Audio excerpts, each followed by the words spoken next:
What's up, Mams? Welcome back to my channel, Chris here. And for today's video, meron tayo dito simpleng pagkain na ihaw-ihaw na tilapyang malaki tsaka pork barbecue. Tapos may itlog maalat tsaka kamatis na hindi ko na hiniwa. Tapos toyo mansi sibuyas na may sili. At meron tayong soft drinks dito. Ang dami nating leftover na soft drinks. Meron pang naka 1.5 na bawas dun sa rep, di na nagalaw. Opo.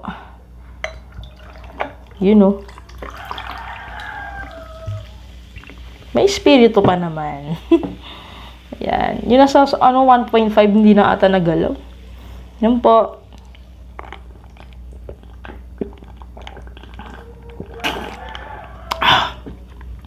Wow! Kain po tayo. May natira pala akong chicken oil na mang inasal. Eto. Tinabi ko to. Yung isa nito may kagat. Kinagatan siguro ni Anya. Baka akala niya pagkain na nakakain. Nakakain nga siya. Kaya lang hindi niya siguro alam na chicken oil. Yan. Ito muna. Lagyan muna natin yan. Alisin na natin itong mga pinantayo-tayo natin kuno. Bigat ng tilapia, guys. Yan. Tapos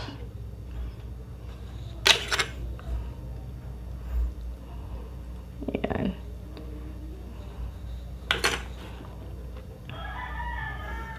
Yan na muna natin, ha. Sirain na natin ang itsura ng ating grabe.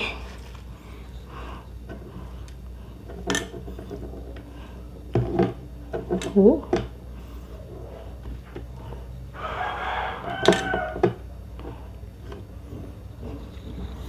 Dagyan pa natin chicken oil. Sarap, oh. Pero unahin natin ang isda. Tanggalin na natin tong palikpik. Yeah. Ulo. Later ka.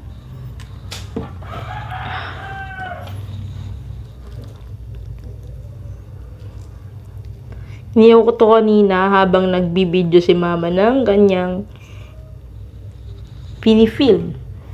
Diba? Siningit ko siyang ihawin. Ang laki, oh. Doon natin itong tininan dito sa gilid. Nambibiktima to, eh. Subong-subo na ako. Yan. Yun, oh.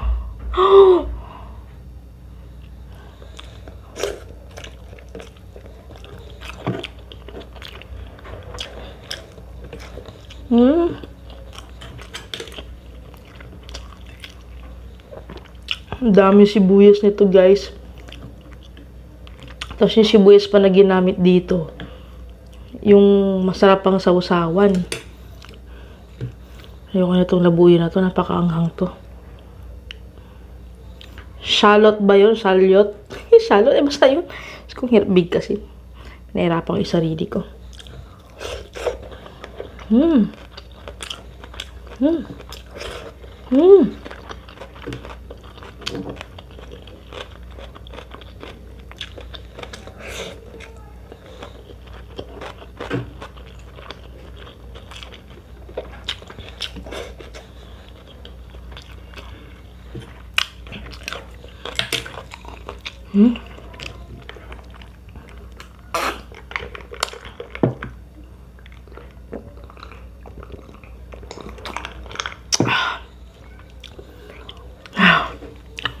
Sarap uminom ng Coke pag matagal ka nang di nakainom.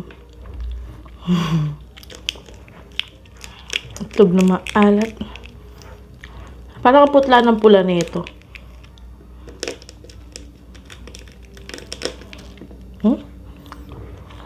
Ang tigas.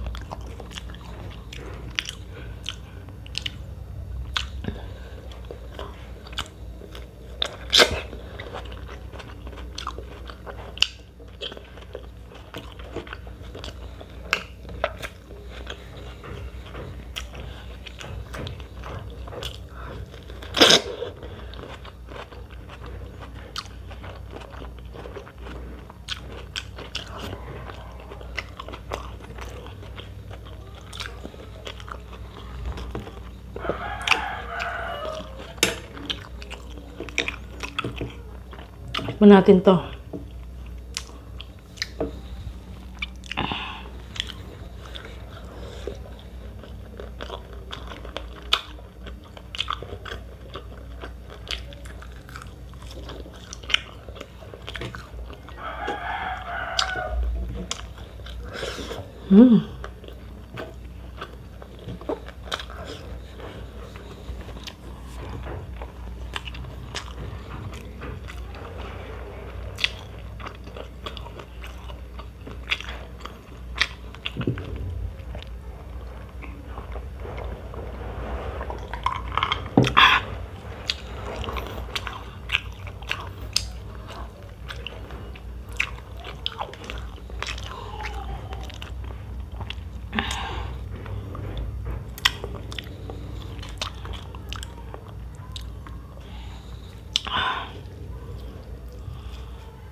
Oh.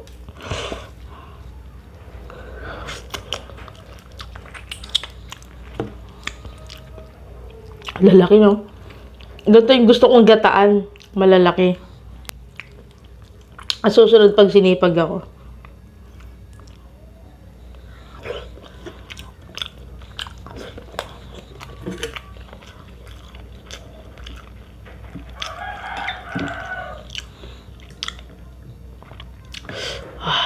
Sobrang anghang no ano in fairness Yung sili. Madalang yung labuyo na ganyang kaanghang.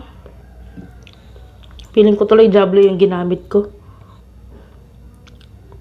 Buto.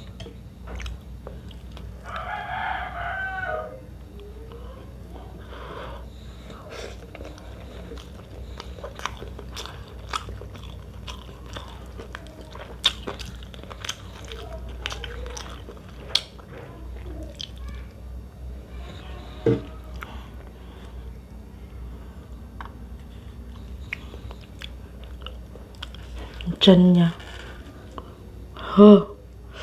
Laki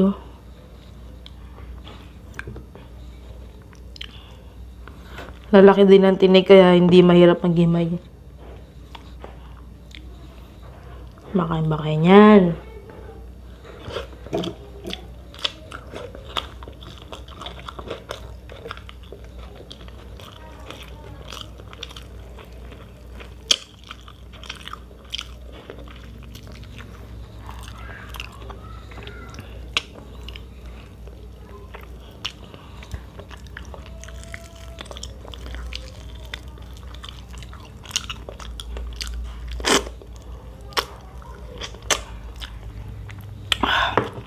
Sarap.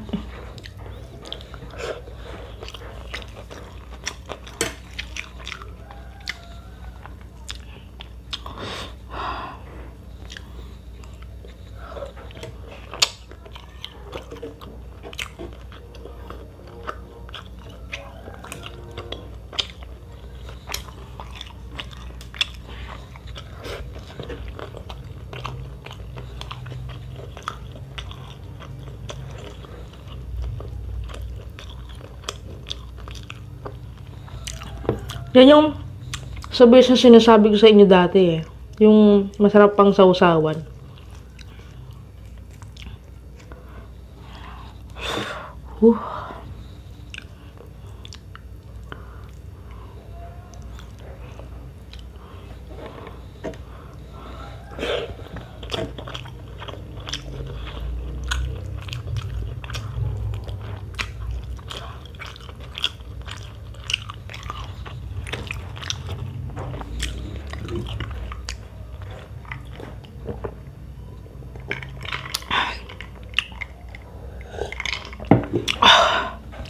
Sarap. Balat.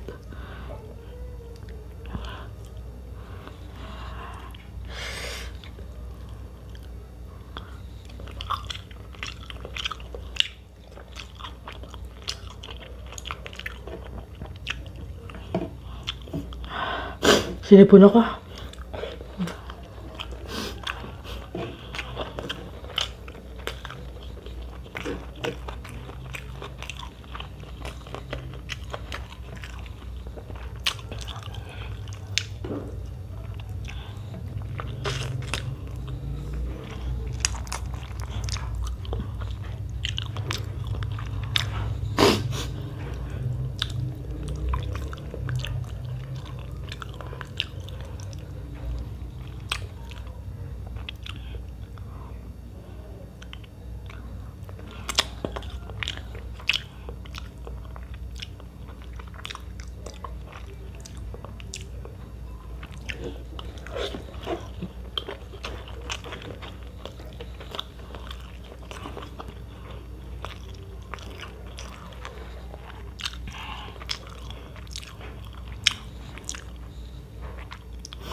Buti na lang walang sumunod na langaw habang inaayos ko to dito. Dati, bilis ang langaw eh.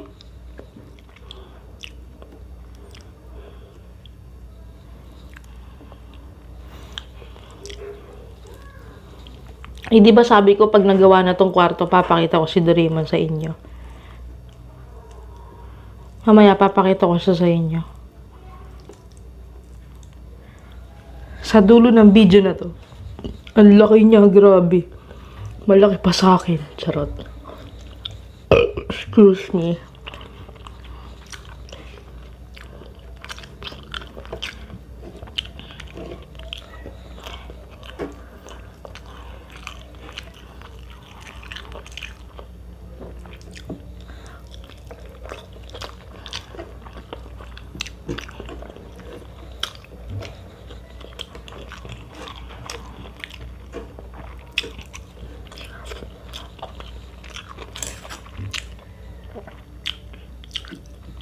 Baka magtampo yung barbecue. Dalawa na nga lang. Hindi pa nagagalaw. Namiss ko talaga yung inihaw na tilapia, tapos malalaki.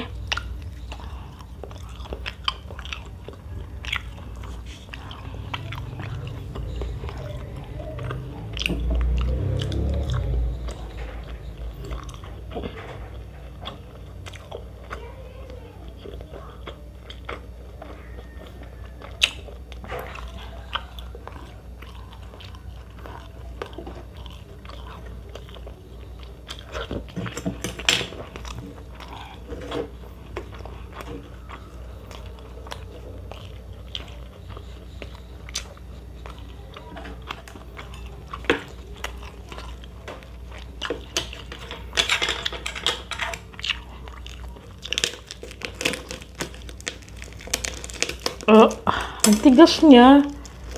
Ang tigas, promise. Hindi ko alam kung bakit. Tapos ang putla ng ano niya. Pula mismo.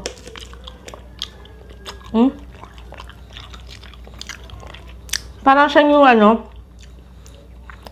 puti sa balot. Pero kayang nguyain. Ganun yung datingan ng white niya. Tapos ito lang nakukuha ko. Hindi ko talagang maubos ang kamatis.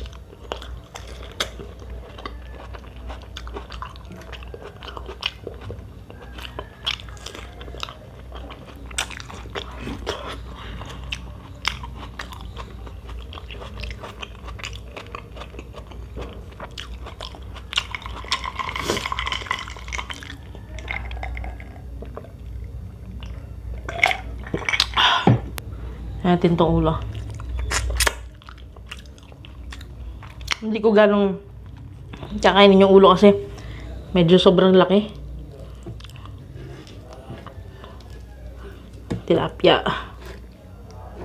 Wow. Grabe yung taba niya, oh. May kita niyo yung loob ng ulo.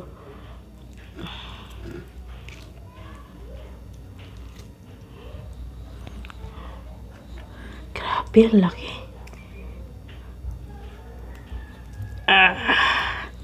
Alam niyo ba, yung ano, meron ako naging katrabaho sa Ortigas. Ako yung nagte-train sa kanya nun. Kumbaga ako yung supervisor niya that time. Pero nakakailang siyang i-train na hindi nakakailang. Alam mo yung nakakailang na hindi nakakailang.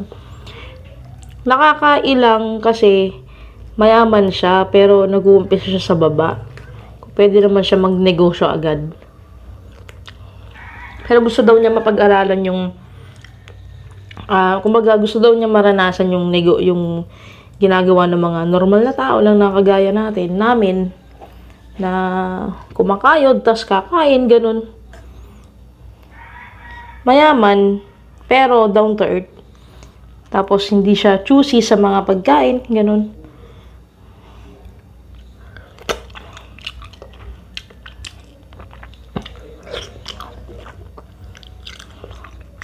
Alala ko pa, first time yung kumain sa karinderya nun, nag-area kami sa Marikina. Tapos, yung narating pa naman namin sa Marikina na area, squatter area siya. Na ang daming batang bigla-bigla na lang sasalubong sa'yo.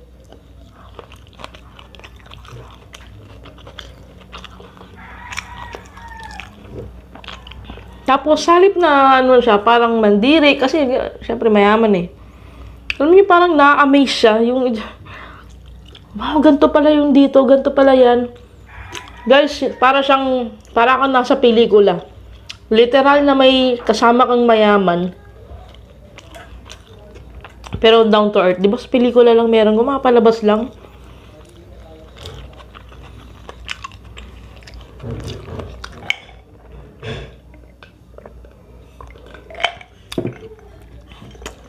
First time kong maka-experience ng ganun kayaman.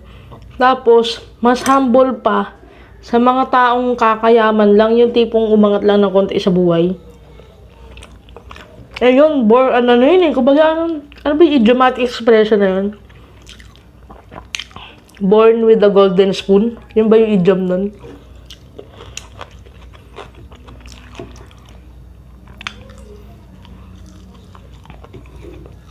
Ngayon, kung yung ginagawa namin, ginagawa din niya. Pinapawisan sa araw, nagbabasa sa ulan, ganun. Tapos, actually nalula nga kami eh. Kasi, nagulat kami. Alam niyo yung farmer's market?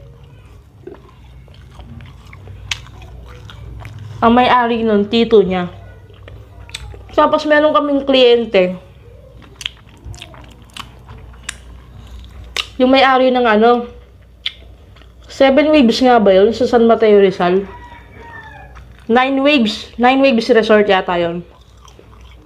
Nakalimutan ko na. Dami na naging kliyente. Kumbaga, kliyente namin si 9 Waves. Tapos, kinakampaign namin yung business nila sa iba. Ganun yung ginagawa namin trabaho dati. Tapos, kung mag-usap sila ng tito niya, uncle niya, na may-ari ng ng farmer's market. Inaalokan niya. Sabi niya, tito, bili ka na sa akin ng ganito, 9 Waves, ganyan. Tapos, sabi ng tito niya, pag ba binili ko yan, kikitain ka? Sabi niya gano'n, oo naman tito, meron. May persento ko. Commission, gano'n. Tapos, o sige, magkano ba yung 9 Waves? Guys, ang tanong, magkano yung 9 Waves? Sabi niya, halang, tito, hindi ko po binibenta yung 9 Waves. Sabi niya gano'n. Kanakampaign lang po namin sila.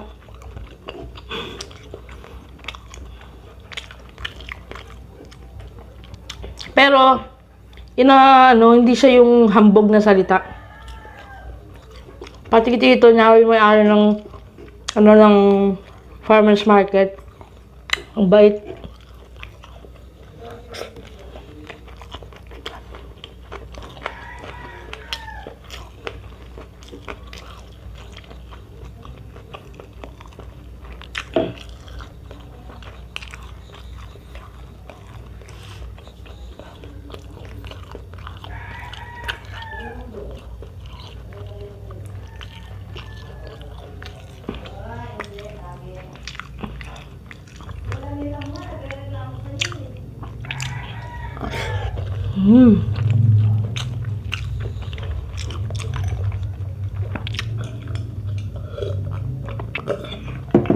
Salinan na natin to.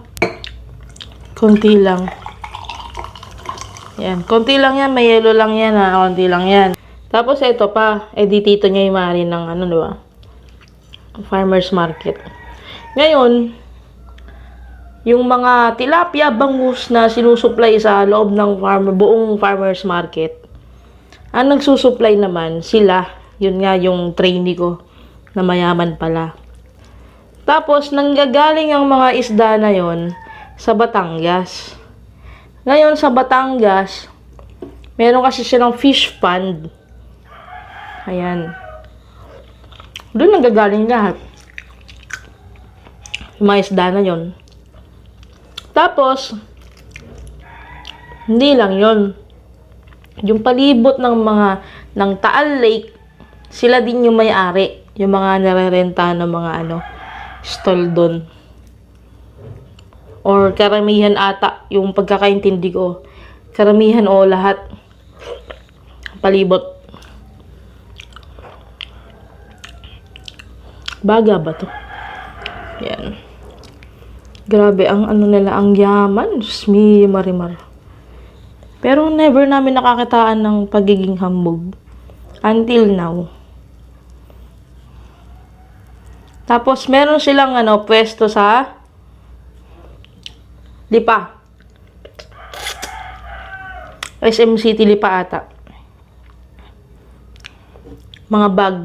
Negosyo niya sarili. Tsaka meron din siyang travel agency. Yun yung negosyo niya ngayon. O, diba? Hindi mo kakalain yun yung negosyo niya.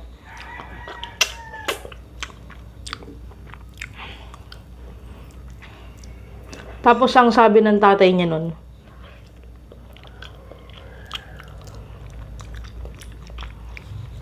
dati daw kasi hindi sila mayaman. Mga mangingisda lang daw sila.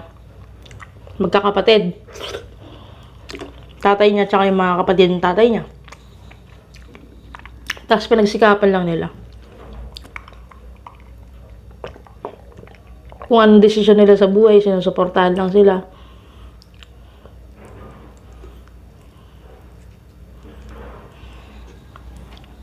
Nakakatawa, no? Di ko siya makalimutan.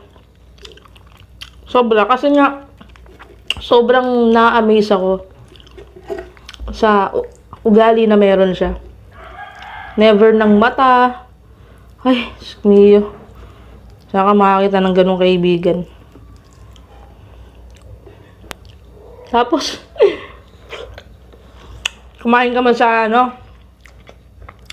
SM doon nga sa may Ortigas. Yung SM, ano ba yun? Basta yun, yung SM doon sa may Ortigas.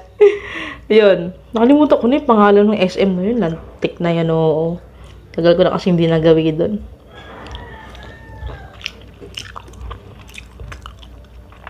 Ay kami sa food court. Di order kami. Hala, bandang huli siya nagbayad. Binayaran niya lahat. Siya, ako, tsaka yung manager. 3 kaming kumain. Dapat nga yun si manager namin magbabayad. Treat niya sa amin. Anong nangyari? Naging treat niya.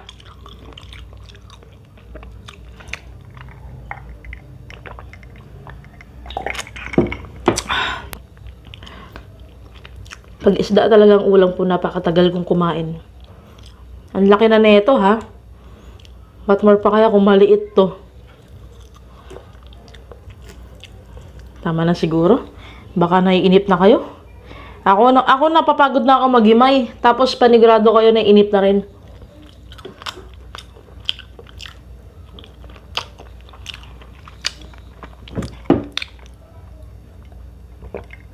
So, yun, hanggang dito na lang po tayo mga kabsat. Grabe na busag ako at masaya ako kasi nakain ko yung gusto ko. Kasi nung karaan ko pa talaga gustong kainin to.